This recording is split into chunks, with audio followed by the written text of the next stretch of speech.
Fala, investidor de sucesso, tudo bem? Thiago aqui do Seja um Holder, e hoje a gente vai dando continuidade aí em nossa série Holder Analisa, que é uma série onde a gente analisa ativos como fundos imobiliários, ações, investimentos até no exterior, olha indicadores, dá nossa opinião em relação a isso para que você possa analisar, estudar, ver se você tem carteira ou não, se vale a pena adicionar ou não, né? Não é nenhum tipo de indicação de investimento, mas é mais para auxiliar aí você nesse estudo. No vídeo de hoje, a gente vai trazer aí o fundo imobiliário MXRF11, né, para estudo. Então vamos nos dados aí da tela para que a gente possa realmente acompanhar, tá? Então já estou com os dados aqui na tela do MXRF11, tá? A gente pode ver aí qual é que é a liquidez média diária dele, em torno de 10 milhões, último rendimento de 12 centavos, o dividend yield nos últimos 12 meses 12,48% e um patrimônio líquido de 2,3 bilhões, né? Então isso a gente sempre comenta aqui para a gente investir e analisar em fundos imobiliários aí que tem um grande patrimônio, aproximadamente aí 1 bilhão de reais, acaba sendo interessante, tá? Ele é um fundo de papel, né? Então o que que acontece? Ele não investe em ativos reais, ele não vai lá e compra um edifício, ele não compra um galpão logístico e aluga esses ativos para daí dar retorno para os acionistas. Ele investe em títulos, em CRIs, em certificados recebíveis do setor imobiliário, né? Então, são títulos de dívida, ele investe nisso aí, ele ganha com o retorno desses títulos e aí ele distribui isso para os cotistas, tá? Então, ele tem um retorno aqui, como a gente viu nos últimos 12 meses, de aproximadamente 12,48%, tá? Então, é interessante, muitos acabam investindo por causa disso, né? Desse dividend yield que ele tem alto historicamente, né? Então, quando a gente vê aqui o retorno nos últimos 12 meses em torno de 1,32 centavos por cota, né, que dá os 12,48%, e desde o IPO 67,92%. Aí, né, que é desde 2016, a gente pode ver que ele tem aí pagamentos constantes aí de dividendos, né? Então isso é importante, essa consistência aí. E mais para baixo aqui, a gente pode ver o relatório do fundo imobiliário, se a gente for ali pelo site Fundos Explorer. Já tenho baixado aqui, deixa eu voltar para o início aqui, eu estava olhando os dados, né? Então, aqui ele mostra outros que tem essa gestão da XP, mas hoje a gente vai focar aqui no MXRF11, tá? Inicialmente tem uma carta do gestor, que é importante a gente analisar. Depois a gente tem um cenário macroeconômico aí da economia que ele traz, né? Porque isso é importante para a gente analisar como investidor e entender aí também dados da economia, onde a gente tem aí um aumento em relação ao PIB, em relação ao último relatório Focus, né? A expectativa para 2023 de 2,3%, enquanto que antes estava em 1%. Também nos mostra aqui em relação à taxa Selic, né? Então a gente pode ver que a taxa Selic ela vem sendo alta nos últimos meses aí, né? Passando dos 2 dígitos, até na última revisão do Copom aí baixou, né? De 13,75% para 13,25%, né? Isso mostra um futuro aí de redução dessa taxa de juros, né? Essa é a expectativa. Então, tudo isso acaba influenciando, até vou falar mais aí no finalzinho do vídeo, essa relação entre a taxa de juros e os fundos imobiliários, tá? Aqui, de qualquer forma, a taxa de juros ela também influencia diretamente os fundos de papéis, porque o retorno desses CRIs está atrelado à taxa de juros, está atrelada à Selic, à CDI, né? Então, isso vai mudar o retorno que acaba tendo aí o investidor nesses fundos imobiliários, tá? Aqui também questão de inflação, IPCA no caso e GPM, né, onde a gente tinha uma inflação um pouquinho maior ali em 2021, né, em torno de 10%, 17% o IGPM. O GPM estava bem alto aí no ano 2021, 2020, e agora estabilizando tanto IGPM e IPCA em torno de 3, 4%. Isso também impacta diretamente nos fundos de papel, porque os CRIs também a rentabilidade está relacionada, às vezes, muito a esse índice, ao IPCA, tá? Então, é uma coisa que a gente tem que acompanhar.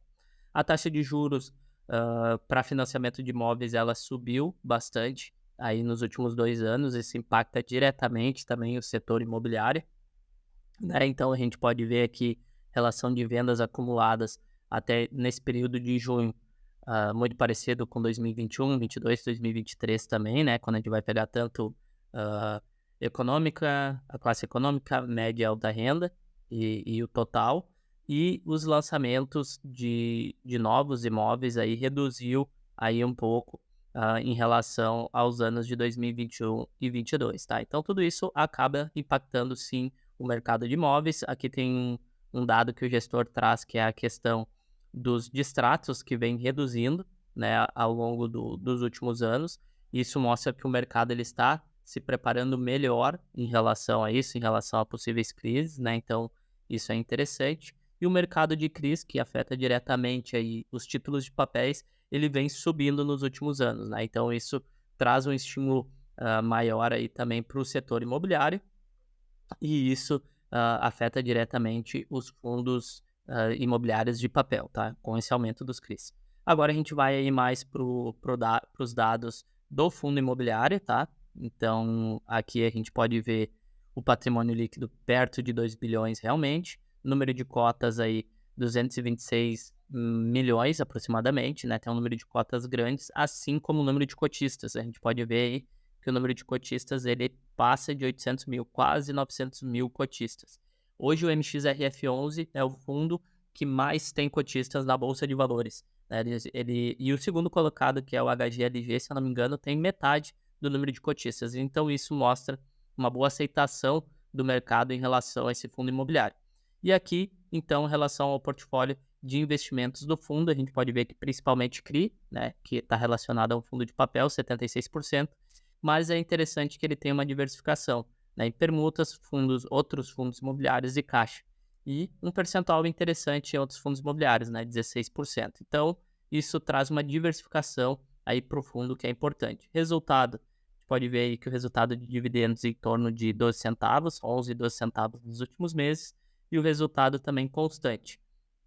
Rentabilidade aqui, quando a gente vai comparar em relação a outros benchmarks, considerando aí CDI, IFIX e CDI, né, o fundo imobiliário, aí, o valor de mercado mais os rendimentos, ele supera. Então a gente pode ver que os fundos imobiliários eles são ótimas formas de a gente investir, que a gente consegue ter retornos melhores do que o CDI e também o Tesouro, né, NTNB, né, que a gente pode ver, onde o fundo imobiliário 18,26, o Tesouro 18,03 e a taxa de juros aí em 14,58 e o IFIX em 15,05, né? Então tem um retorno aí superior a esses outros benchmarks.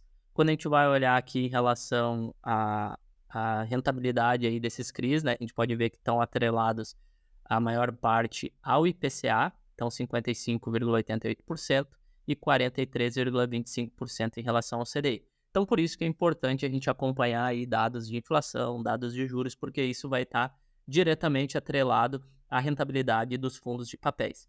E aqui também o portfólio dos outros fundos imobiliários. Então, a gente pode ver que tem uma diversificação em outros fundos imobiliários. Isso é interessante, né? Não está exposto apenas a um só um fundo imobiliário, ter uma diversificação. E isso que é o que a gente busca dentro dos nossos investimentos. A gente sempre ter uma diversificação, tá? Então, aqui a gente tem realmente dados aí do fundo, aqui ele já está indo para um outro fundo. Vou voltar aqui para a tela para a gente conversar um pouquinho melhor, tá? Então, o que a gente pode ver, né? Tem sim uma boa rentabilidade em relação a outros benchmarks. É um fundo imobiliário que eu mesmo invisto, um fundo de papel. Aqui a gente não gosta de investir tanto em fundo de papel, o Jonas acho que nem tem fundo de papel, né? Mas eu tenho justamente para ter uma diversificação dentro da minha carteira. Mas eu tenho um percentual muito baixo, né, em torno de 10%. Porque como a gente pode ver ali, né, dentro dos fundos imobiliários, a taxa de juros ela afeta muito em relação a isso, né? Então, quando a gente tem uma crescente da taxa de juros, a gente pode ver que os fundos imobiliários eles vão caindo, porque o pessoal vai migrando muito da renda variável e dos fundos imobiliários para a renda fixa, né? E ter fundos de papel pode trabalhar dentro dessa nossa diversificação, dentro do nosso equilíbrio aí dos nossos dividendos, dos nossos rendimentos mensais, porque esses fundos eles vão estar atrelados aí à taxa de juros, à inflação, como eu comentei, e a taxa de juros subindo, isso vai trazendo uma rentabilidade maior aí para esse tipo de fundo imobiliário, tá? Então, comentem aí se vocês também investem ou não em fundos imobiliários, ou se querem que a gente comente aí, analise aqui outro tipo de fundo, outro tipo de ação que a gente vai trazer aqui para vocês também, né? Quem gostou do vídeo, não se esquece de curtir, de também se inscrever, quem não é inscrito, isso é muito importante para nós, ativar o sininho para vocês não ficar de fora de nenhuma novidade, de nenhum ativo que a gente analisa aqui, e compartilhe com aquele amigo que precisa investir também. Nos sigam em todas as redes sociais aí, @sejamholder, e a gente se vê aí no próximo vídeo.